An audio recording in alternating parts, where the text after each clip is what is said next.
So, without any further ado, I'm not going to introduce my panel members to you. You have all of their profiles in the program. When they are first to speak, I will just ask them to introduce themselves to you at that point in time, so you know who they are, and then you will hear from them directly. Now, the title of our session is The Economics of Placemaking. And I think for us, we should be addressing some questions around the value, the economics of placemaking in this session. And so you have 4 experts here who are going to guide us in this journey. I had some questions at the very start. Helps if you're a moderator and you have some questions, it's a good start. Things such as, is placemaking really a strategic lever for improving returns? I think this is something that we need to get to the bottom of. Or does it help in terms of regulatory alignment? Or is it about long-term resilience for the development? Is it about ESG mandates? Is it about, tenant preferences? Is it about repositioning or urbanization? What are the pressures? What are the returns? So we really want to touch on all of this because placemaking, I think, can be understood and interpreted in different ways. And that's my very first question to the panel, just to get us started, to warm them up, and to also set the premise for our conversation. What is placemaking? How do you define it in your organization? And what metrics do you use to measure performance success of placemaking within your organization? So when I come to you, please introduce yourself, introduce your company, and then tell us in your company, how do you frame placemaking and what metrics do you use to measure success? I'm going to start with you, Michael, if you don't mind. I'm looking directly at you. Is that okay? That's absolutely fine. Thank you. Afternoon, everybody. My name is Mike Toft. I work at Optus, where I run the care homes team.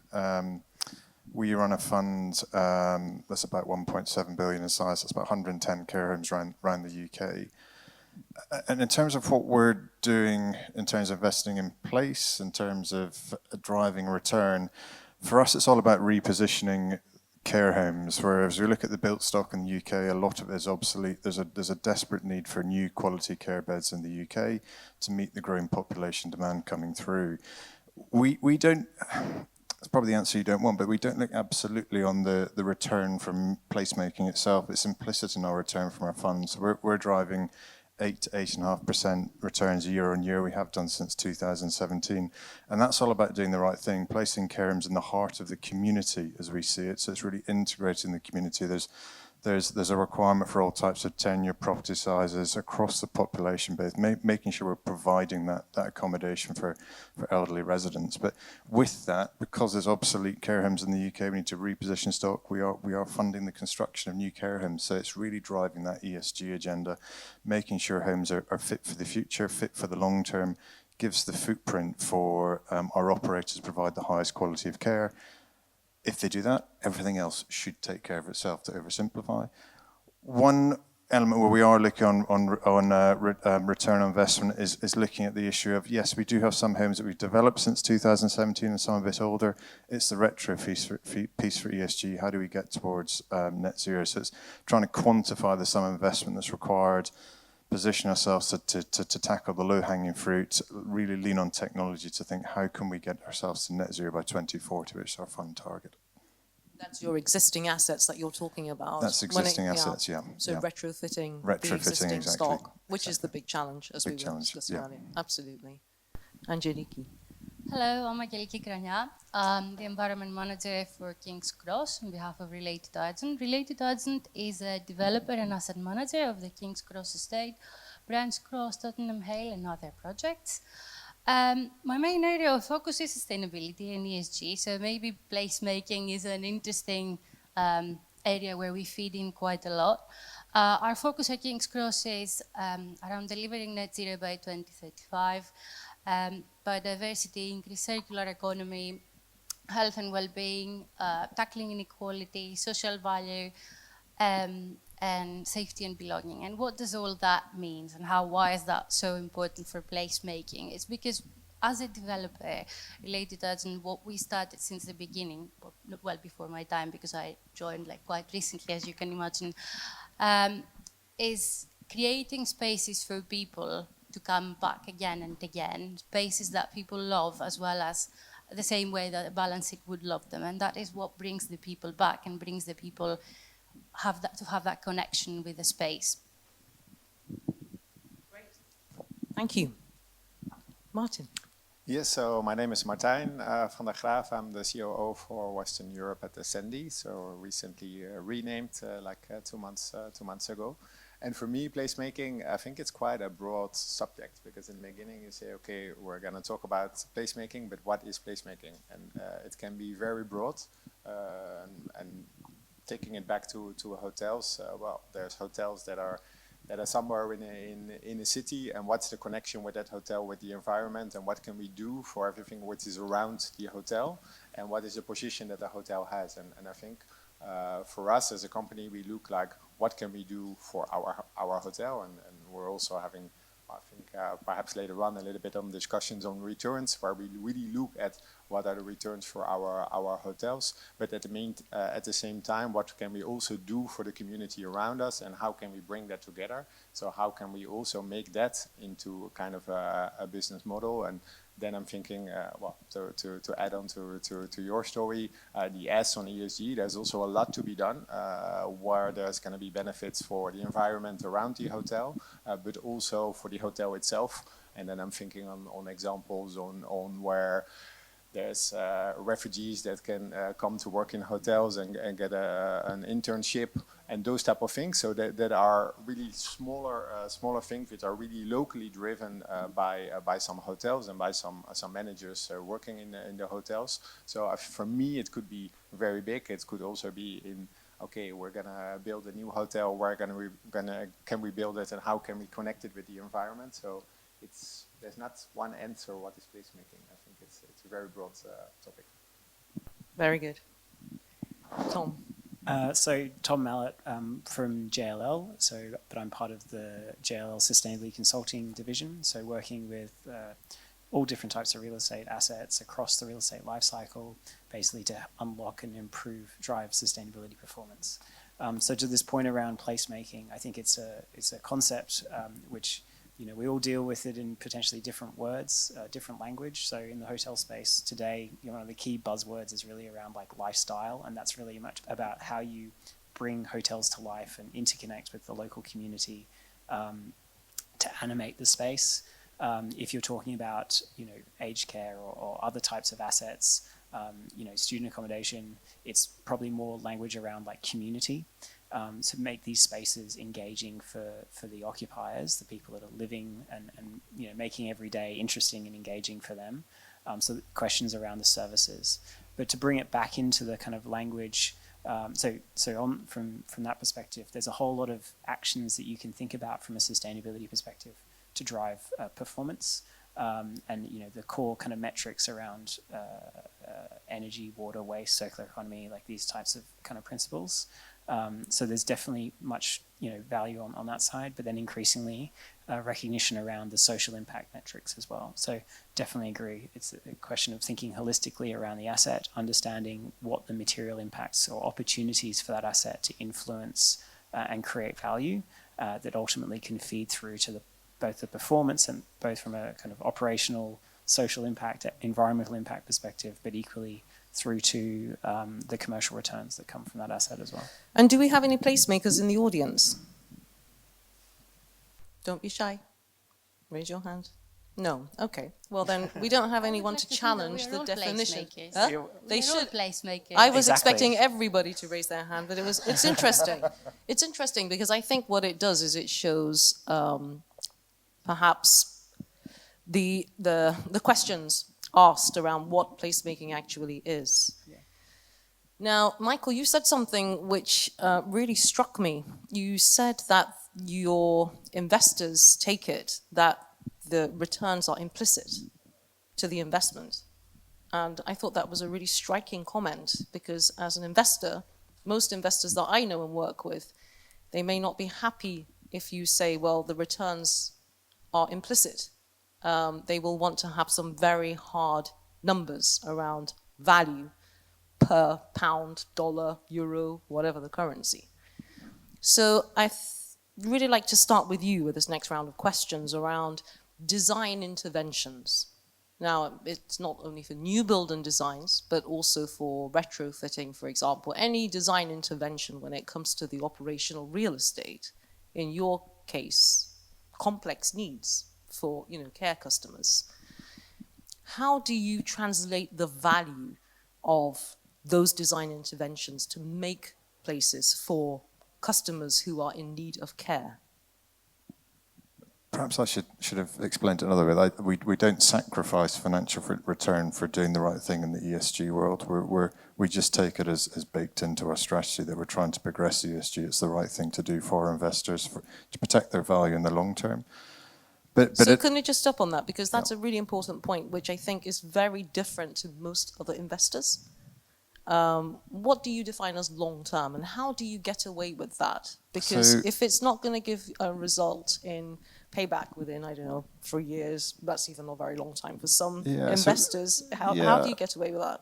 Let's not get too dug in that return. We're an absolute return fund. We're delivering 8.5% year on year. We have done since inception, and that's a strategy underpinned by societal need, driving demand in care homes and high occupancy and financial returns. But what we're saying is that we are having to reinvent the stock in the UK. So we're having to build quality care homes, whether it's BREEAM Excellent, EPCA, that meet all the criteria as we need to be. As you said earlier, building regulations are pushing that way anyway. But for our built stock, we're making a promise to investors that all our new assets by 2030 will be net zero, whole life cycle carbon net zero. 2040 for existing stock. And that extra runway is because you're right, it's difficult to retrofit care homes, particularly where residents are in situ, receiving residential care and nursing care. So it's a difficult environment. So we need that extra runway to look at that. And it's all about learning from each iteration of care and from each iteration of survey, pricing that up, looking at the long-term prospects and payback of that investment. And it's getting in early and making steps now. If you leave it to 2039 or if your target's later 2049, that's going to be a problem and your return on investment is going to be very, very poor. We're lucky enough to be in the same corporate umbrella as Octopus Energy, so we have a lot of IP in seeing the technology changes coming through and the speed of those changes. And that gives me a little bit of comfort that if we can get all the data sets and look at the costs, we can start making inroads now, knowing that technology is going to help us as we move through the years. At least I'm very, very hopeful that technological advancement keeps improving at the rate it is, because it will make our life easier as we move towards our deadlines. Yeah, and you gave me the example earlier of air source heat pumps, for example. Do you want to just touch on that? How do you? Yeah, and that's part of the sort of, I guess, go down to Slide, Octopus Energy's research centre, and you see what they're doing there in terms of net zero homes and progressing beyond homes into more institutional buildings where air source heat pumps, batteries, solar, it's all possible now. It wasn't, say, 18 months ago to do that. So we're no longer building care homes that have gas in them. It's all electric care homes. And that's only possible through ground source and more progressively through air source heat pumps. We wouldn't be able to do that 18 months ago. So we're now producing all electric homes into the built environment. And in your case, it's not tenant preferences that are driving these changes and interventions. It's the investors, regulators. It's us and the investors. I mean, it's really we're investing in institutional capital, global institutional capital, European, Far Eastern, progressive with the ESG agenda. So they're demanding it of us. We as a company, it's our mission to do the right thing and improve the built environment. So it's on us as well. It's difficult. We're granting 35-year triple net FRI leases to operators. So we do need to work with the operators and our developer partners. And it's all part of the sharing the education process, actually rising together, being better together, getting the best outcome. Absolutely. Whereas, Angeliki, much of your design interventions are impacted by tenant preferences. You talked about safety and belonging a moment ago in terms of spaces that people love and will revisit. That's very much about your tenant preferences. Tell us a little bit about your design interventions and how you assign value to that. Do give us some specific examples if you can. I know you've brought some, so I really want to know what they are. Because typically I talk a lot about the environment, being on the environment, but today I thought let's put a bit more spotlight on the S side of things, because the importance of it is something that is not as easy to quantify and capture with numbers. So at King's Cross, we have a bespoke framework with Measure Up, where we measure social value, and it's based on the well-being valuation. We are capturing long-term outcomes and not so much short-term monetary figures. And this go beyond hard outcomes like employment or apprenticeships. It's capturing things like access to green space, feeling connecting to a local environment in the local area. And things that to give you a bit of an idea of the metrics that we're looking at, we have people, we are capturing the number of people with increased sense of belonging to a local area, the number of people who think that that people from different backgrounds feel welcome in an area, the number of people that have an increased access to green space, the number of people that are satisfied with the local area as an area to live, the square meters that they have access to green space or play. And why is this important? Because for some of these inputs, like we do assign a monetary value, and this is something that you will find on our ESG report. So we have a social return of investment, but there is a lot of research from the NHS Trust, for example, around the benefits from the green space and the benefits from activity. You will read that there's a 2.1 billion savings for the NHS in England by people having access to green space and activity. So us, as King's Cross, providing 26 acres of it, public space and green space for people to have access and run and play, is quite significant if you come to think about it. At King's Cross, we have calculated that for every £1 that we spend on social value, the social return of investment is 5.78. There's a lot of work going on behind that, but like to give you an idea, and I have to bring the numbers with me, we have calculated that the access to green space has a monetized value of £3,600, and this is for one person in 1 year having proximity, walking distance to a green space. So these are all like works that we try and quantify, but the reality of the situation is that some of this is experience. Like you experience the space. You will walk towards King's Cross. You will walk towards Folstable Street, and you will see the kids playing in the fountains, which is something before I started working at Argent I've never seen before. And there's something about that dynamic that this space has that invites more people to come back, and it starts creating that sense of community, that sense of safety, as you said. And then there are other projects where we do assign quite a lot of values to, like we have the King's Cross Carbon Fund.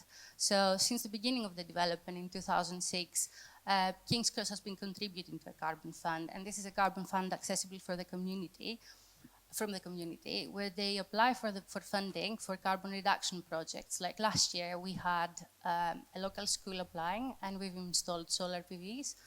And in the span of a year, we found out that we've saved, apart from like financial support to the school, which is significant, we've saved 30.5 tons of CO2, which is something that it's easy to quantify, but it's just not enough to quantify it in a figure of carbon or a figure of like a monetary figure, because the reality is that these schools have gone through an education process by having the PVs inside.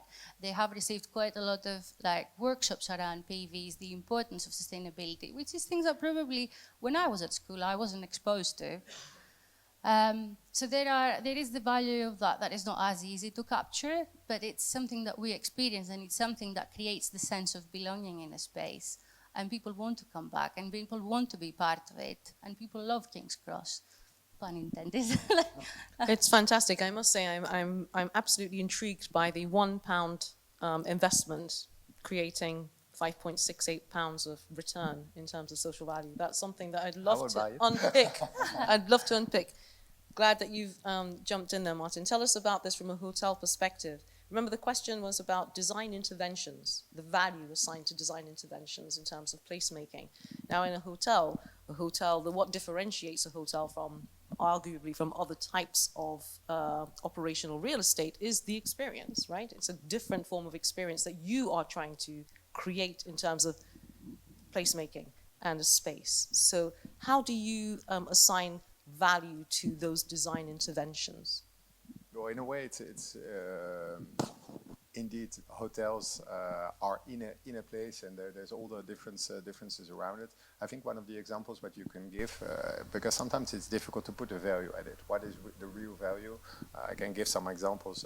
Thinking about a renovation of the Novotel Paddington that we did here in London, where we worked really together with all the buildings around it, and the owner of the building there is British Land, who also has a lot of engagement with the local community, and there were a lot of needs from the office buildings and linking towards the green space. They wanted more green space. They wanted a place outside where also the office workers could use it, so that there's a real connection between the office workers there. During the weekend, they wanted a link with the local residents.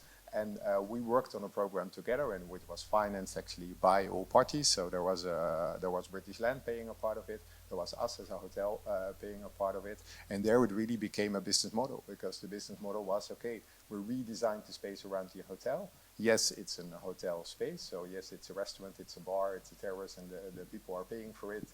And the turnovers are for us.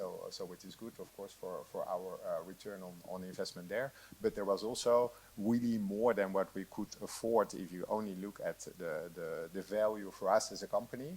But due to the investment of the other areas around it, we could do a much better project. And I think there you can really put a value, okay, the placemaking and the working together with all the stakeholders in a certain area can help to bring a project to life. Because, well, if you would have asked me the question, would you have done the same thing if there was no contribution or no working together with the people around it? Probably not. So in a way, I think there you have a real business case on what placemaking can bring to a hotel. And I think it become more and more important. And a few months ago, we had a very interesting discussion about over-tourism and yeah, in a way, hotels have a space in a city.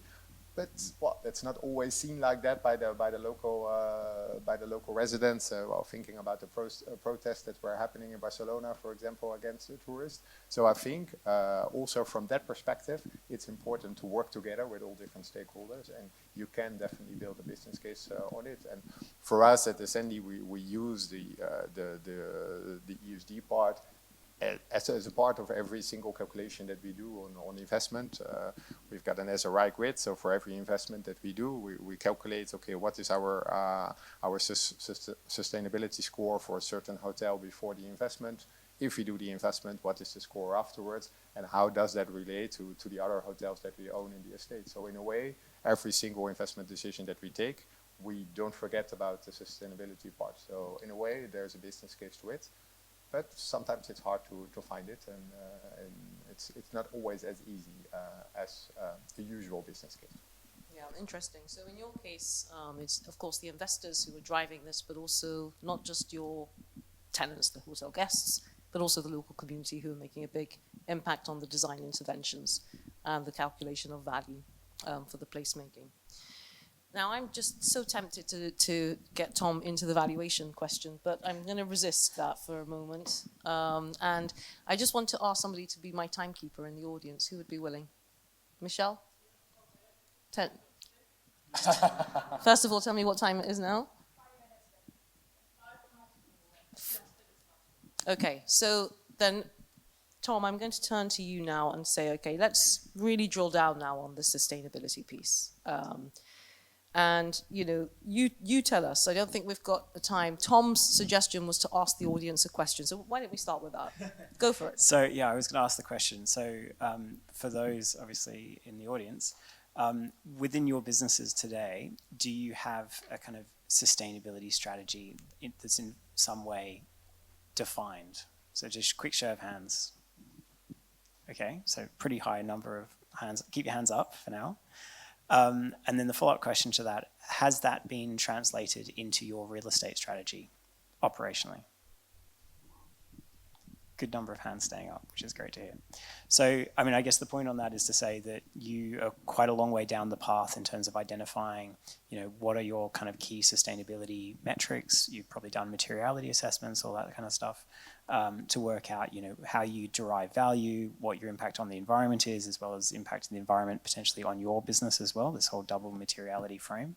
And so the point then trickles into the question around valuations.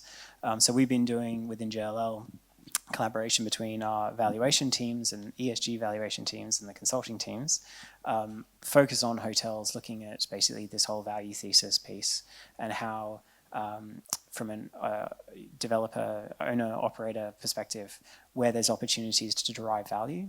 And so the piece of that is really, there's thinking about your guests. So there's a whole story around guest engagement and how we can operationalize the assets using different measures, reducing single-use plastics and all that sort of thing. But ultimately, the place where the value really ultimately exists when you're talking about assets and exits for investors is really around the physical performance of the asset. So it brings us back more into the lens of energy performance, water performance, maybe waste. But these are the tradable. Waste is more an operational topic, whereas the energy and water infrastructure that you have in a building is part of the physical bones of the asset, and that's what's going to be traded for an asset. So what we've kind of come up with is a framework that can ultimately be used for looking at individual assets or across portfolios, which basically helps to identify, what the key drivers are within those assets and how they can ultimately translate that into either a green premium or brown discount. In hotels today, from a market perspective, there's more the spacing is more of a defensive play from a brown discount perspective. But the point is that there is still a real value that's ultimately being derived and protected through engagement in ESG topics or sustainability topics.